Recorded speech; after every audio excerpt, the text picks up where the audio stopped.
I'm green now. Yeah, I got this Christmas. It's pretty neat. It's a green screen actually. Yeah, for like video making and stuff. Yeah, figured I'd mention.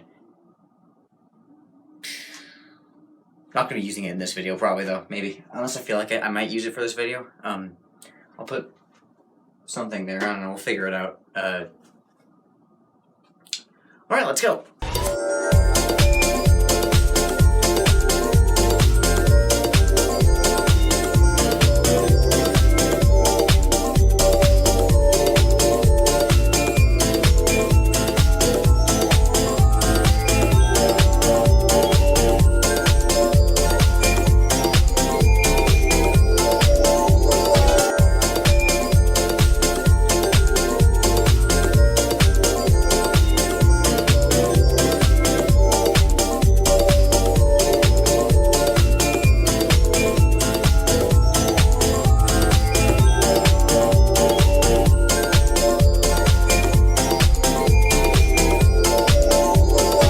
Hey everyone, and welcome back to FNAF Explained, and what might be the final episode. And boy, it's been, well, it's taken a lot longer than I expected. I expected it would be actually pretty easy to go over everything. The reason it usually takes a while to cover all the lore of these games is because, well, you kind of have to go through everything, and we're kind of figuring things out as we go. But I figured taking a look at the past of the series would be easier, because we already know most of the answers for the past of the series. It hasn't really been that way. But I've still enjoyed this series, nonetheless. In today's episode, we're going to be covering Ultimate Custom Night and FNAF VR. The reason, and I know you guys are going to ask this, the reason I'm not covering FNAF VR is because it's still such a new entry in the series that I feel like, and it's still being updated, I feel like I'm not quite ready to handle it yet. I might later, but I think for now, the series is at least going to take a break until Security Breach, and then we'll kind of see where it goes from there. But I don't think I'm going to do one on FNAF VR. This one, I'm going to quickly cover Ultimate Custom Night because there's not much to talk about, and then we'll go into FNAF VR, which will also be pretty quick, I think. But we'll see. I guess you know how long the video is, you tell me. I'm kind of debating whether to do the older fan section this time around. Maybe we won't. It's the last episode anyway, and so, I mean, there's not much to talk about left, you know? We've talked about mostly everything at this point. So maybe I'll just kind of leave the older fan section out of it this time. I don't know. I'm kind of debating whether to do that. Maybe you guys really want to see that, but I don't think I have much to talk about there either. As we approach the end of the series, I feel like I'm just kind of getting, there's a bit less to talk about. And because of that, I think we'll just do the newer fan section this time. Okay, but let's talk about Ultimate Custom Night real quick. So, for those of you who don't know, the new fans, Ultimate Custom Night is a game where you have 50 animatronics we've seen before in the series, and you're pitted against all of them, or whichever ones you choose, in one night. And you can play the night as much as you want. You can change up the animatronics, you can change up the different offices you're in, stuff like that. And it doesn't have much lore relevance, but one thing that it does have is little cutscenes and stuff, and also just like the question of whether it's canon in the first place, or whether it just has a few canon elements. We're not quite sure, but let's get into that. The first cutscene, and probably the weirdest, is Toy Chica, the high school years, which is just so unbelievably strange. It's about Toy Chica, but she's anime, and she's seemingly murdering boys for some reason. There could be some parallels here between William Afton and killing children, but not anything that really gives us any new reveals. It could, I suppose, kinda tell us how the children got murdered, but it's all very shaky. I just figured I'd mention it because I know otherwise someone's going to bring it up and say, oh, why didn't you talk about that? Next is Bear of Vengeance, which features Foxy as some sort of not supervillain. He doesn't have superpowers, but like I don't even know what he's doing in this, actually. He's just bad. He's just an evil guy. I don't know what his plan is, I don't know what he's doing, but he's just bad. Whatever. Again, anime style for whatever reason. Scott's weird, as I'm sure you've noticed. And Freddy's trying to stop him, but each time, his plan gets foiled, and they're kind of, battling against each other. And I guess this could also have some parallels to William and Henry, and how they're kind of seemingly rivals here, until the end where Henry burns the pizzeria down and William dies with them and stuff. But they seem to kind of be in this battle throughout the whole series of sorts. And I guess that could be a parallel here. Again, super shaky. One thing I will say about this game is it doesn't seem to take itself as seriously as the last ones, both as kind of, a big finale to the first part of the series, and also there's a character in the game, Mr. Hippo, who is also in FNAF 6, and he likes to ramble on and on after he kills you. He has little death recordings of his voice where he just, he's going on about life. It's really great stuff. I recommend checking it out on YouTube. You can find all his little speeches there, his little stories. The one thing he does say is that it's important not to look into things too much, and that sometimes a story is just a story and it doesn't have any special meaning. Stuff like that, which could parallel to this again. Maybe we're not supposed to look into these cutscenes too much. I feel like Scott could totally be trolling us, making these completely insane cutscenes that we're all just going to start looking into way too much. I feel like that's kind of what it is, and Mr. Hippo definitely kind of clues us into that. We love to overanalyze things, man. I don't know what to tell you. But yeah, I feel like these probably don't mean anything, as Mr. Hippo kinda told us. Alright, one more thing to talk about for Ultimate Custom Night. I know, as I said, really quick. It doesn't seem to have much lore significance, even though it's the final game in the first part of the series. It seems to just kind of be an extra thing. I mean, at first it was actually intended to be a mod of sorts for FNAF 6, some DLC for it, so it's not as big as any of the other games. But what's interesting is this game does seem to have some canon elements. See, there are some death lines that play that kind of hint at the fact that you might be playing as William Afton in this game, in a sort of purgatory, almost. Hard to say for sure because they're very vague, but they talk about the one you should not have killed. I recognize you, but I'm not afraid of you. Not anymore. I am the fearful reflection of what you have created. I am remade, but not by you, by the one you should not have killed. I was the first. I have seen everything. I have seen him, the one you shouldn't have killed. Greetings from the fire, and from the one you should not have killed. Some have suggested it's Michael in this game, but I doubt it.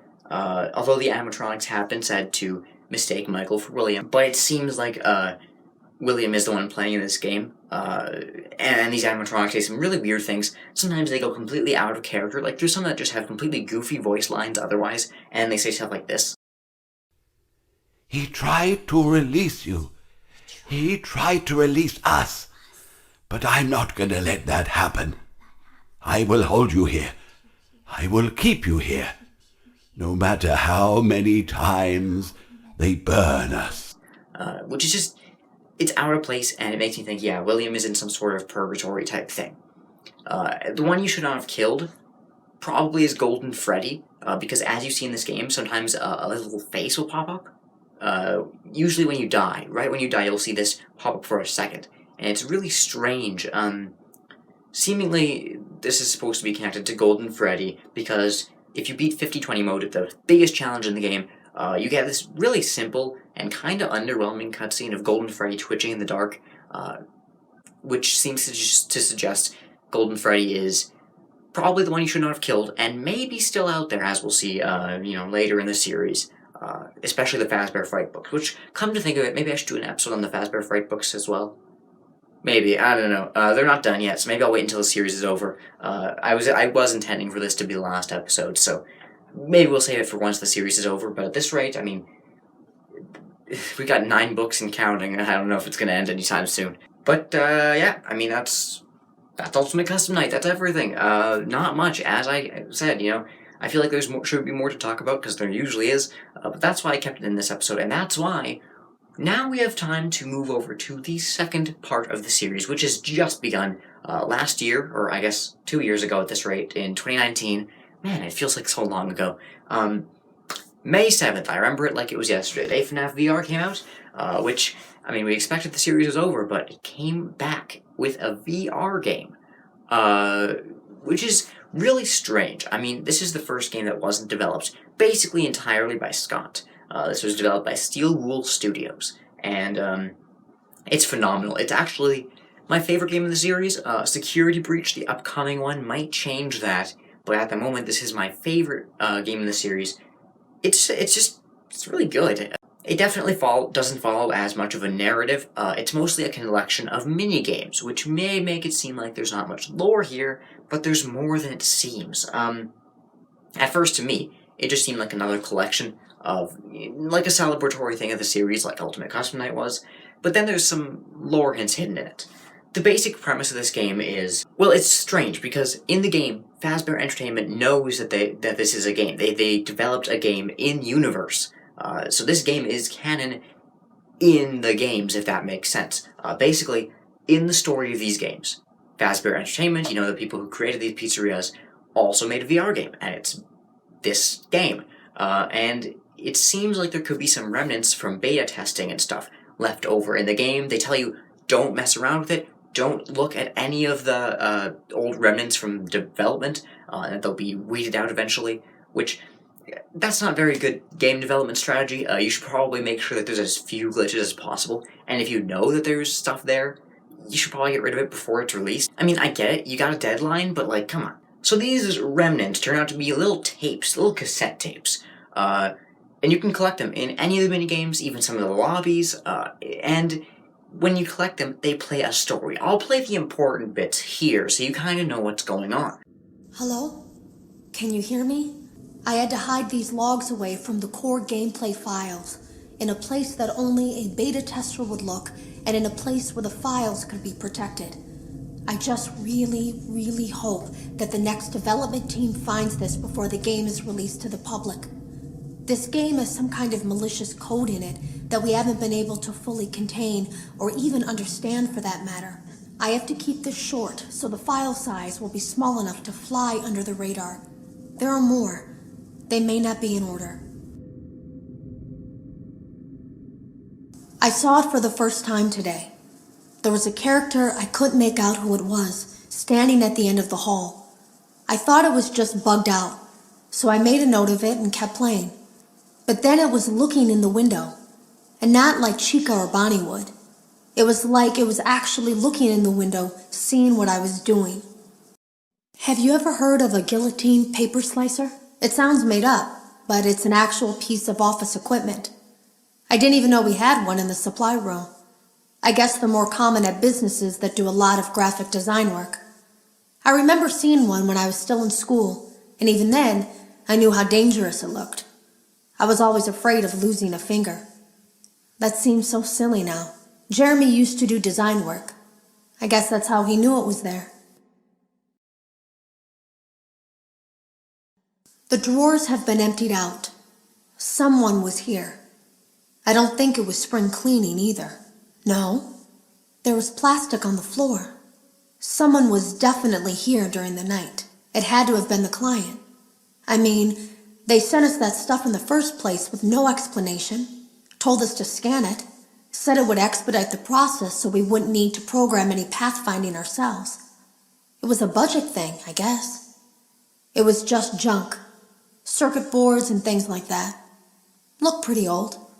Somehow, though, there was usable code on some of it. It seemed to take hold by itself. Things started changing. But then, he started appearing. At least that's what Jeremy said. I came in early that morning. No one else was there. At least that's what I thought. The supply room was lit. I didn't even notice Jeremy standing in the testing room as I walked past. The supply room was so bright, glowing from all the way down the hall. Jeremy complained of nightmares when he came in this morning. He wasn't talking about it like someone telling a friend about his dreams, though. He was pale, looked like he hadn't eaten in days. He spent an hour talking in Dale's office, but it didn't look like he was given much sympathy. When he came out, he went directly back to the testing room. He doesn't even jump anymore. Nothing scares him. He just stands there like he's talking to someone. Sometimes he rocks from side to side. We were told to leave him alone. I knew I was in line to do the testing next. They'd been prepping me for it. I guess they knew that Jeremy would need to be replaced soon. You can always tell when a company is getting ready to fire someone. They start giving out written warnings for silly things, making sure to build a paper trail and make a case for a firing. Things that normally no one would care about suddenly become grave offenses, all worthy of being written and documented. I guess it works two ways, because it also encourages a person to quit rather than be scrutinized so heavily. I think Jeremy was too far gone to consider that option, though. The thing about it is that I don't think they were going to fire him because of anything he was doing wrong. They just knew he'd seen something. They needed to discredit him. There was something that looked like a Halloween mask laying on the floor. I didn't understand. Ink must have spilled. It was only then that I heard a shuffle from the testing room and realized Jeremy must be there. I went back and peered in the window. I couldn't see his face. He had the visor covering his head. He had ink spilled on himself as well.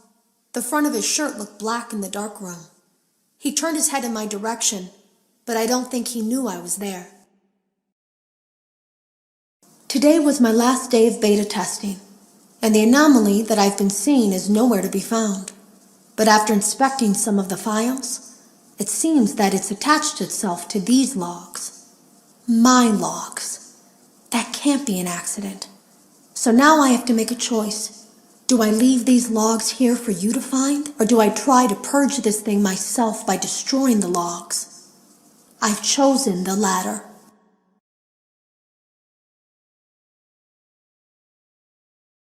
I can't delete them.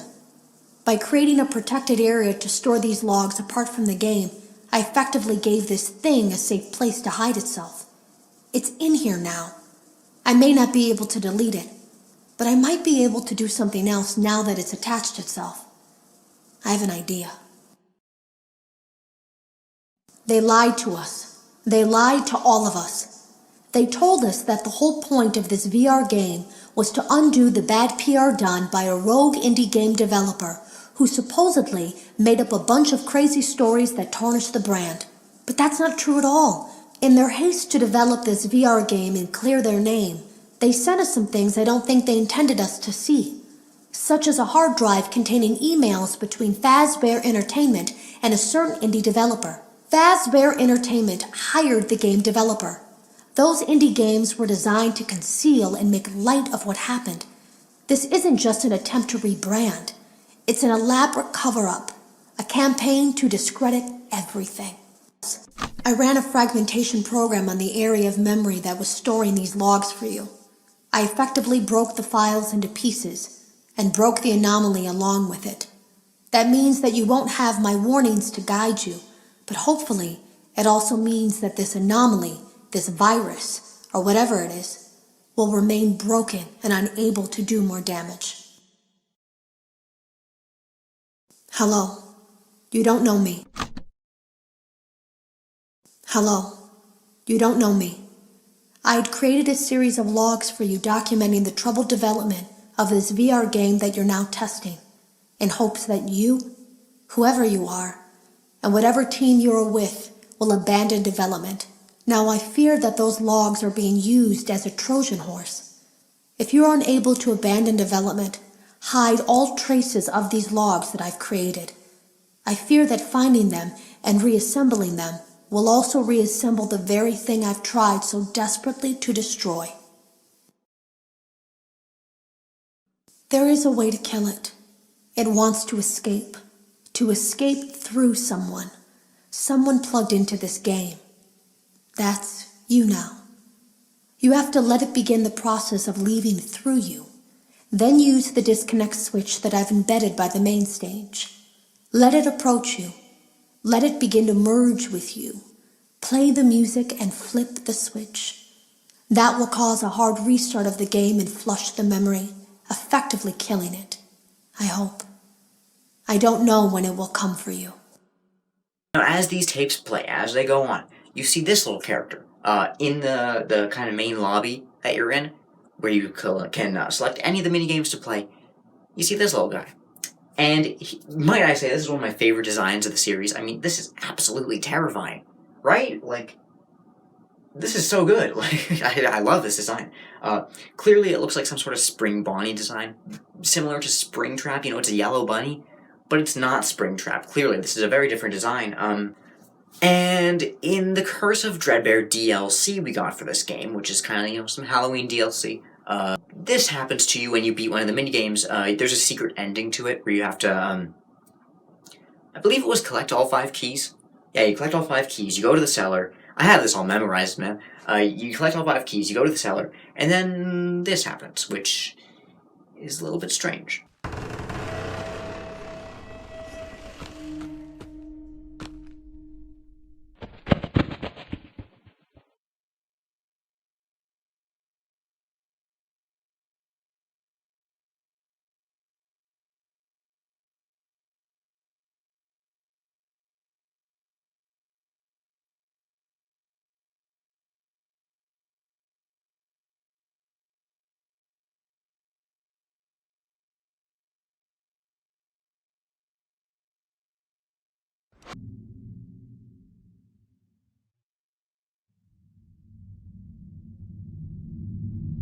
Yes, I hear you. I know. No. There's no miscommunication. I understand. Yes, I have it. I made it myself. I think you would like it. No one suspects anything. Don't worry. I'll be ready. And I won't let you down. It will be fun. So it seems like whatever's going on here, there is this woman who, I mean, she sounds kind of similar to Tape Girl, the girl who's actually making these cassette tapes for us, but it does sound different, and there's a different voice actor, so maybe that's just a coincidence, I don't know. It would be a pretty cool twist if Tape Girl was this mysterious bunny character with the mask. Whoever she is, she's talking to someone, presumably this bunny thing. She seems to be talking to him, and it looks like she may have been the reason this guy showed up in the first place. Remember, some people send Fazbear Entertainment old circuit boards and such, and they had no idea what they were for, but they put them into the game, and things started getting a bit strange. Presumably, those circuit boards had this guy on here, this little virus. We've started calling him Glitch Trap or Malhair. I prefer Glitch Trap, and most people call him that. We don't know his official name yet. Maybe that will end up being his official name, but we'll see. It seems like he is some sort of virus that was made by these circuit boards Fazbear Entertainment got, and that's why you never take shortcuts, kids. Because you might get a glitchy murder bunny virus in your system and in the game you're trying to develop. Not good. So whoever he is, and we do get some more clues about this later on, but it's still very much up in the air, and I feel like until the next game, Security Breach, which does feature this bunny girl, maybe then we'll get some more answers. I feel like we will, and that's why I'm not going to say who this is yet, because we don't know. We have some ideas. I personally think maybe William Afton found a way to sort of upload his consciousness online. I don't know, it sounds crazy, but we've had weirder things in this series. Whatever it is, he definitely does bear a resemblance to the Spring Bonnie suit, the one that William Afton used, and something's going on here, but the game ends with a huge The game ends with a huge cliffhanger where Glitch Trap takes over your body, it seems. It seems like he takes over your body like he did with Jeremy and presumably Tape Girl as well. And after that, we don't know what happens. We don't know. Whoever this Glitch Trap guy is, he's still out there. And that's why I'm afraid I'm going to have to leave this episode on a really big cliffhanger. Same one we got in this game. We don't know who he is. We don't know who she is, this girl whose name is Vanny, by the way. But Security Breach is apparently coming early this year, so we're going to get some answers very soon. And I'm excited. You probably are too at this point. It's been a long time coming. Probably our longest time without a FNAF game, and apparently it's the biggest game in the series. So I'm excited. FNAF VR seemed to be kind of a bridge between the old and the new, as MatPat says in one of his game theories, featuring old minigames with a bit of hints toward what's going on in the future here. But that's all I have to talk about for now. Thank you guys for watching, and I'll see you when Security Breach comes out. Or when the Fazbear Fright series ends, which will probably be after that, so I don't know, we'll see. See you there. Bye-bye.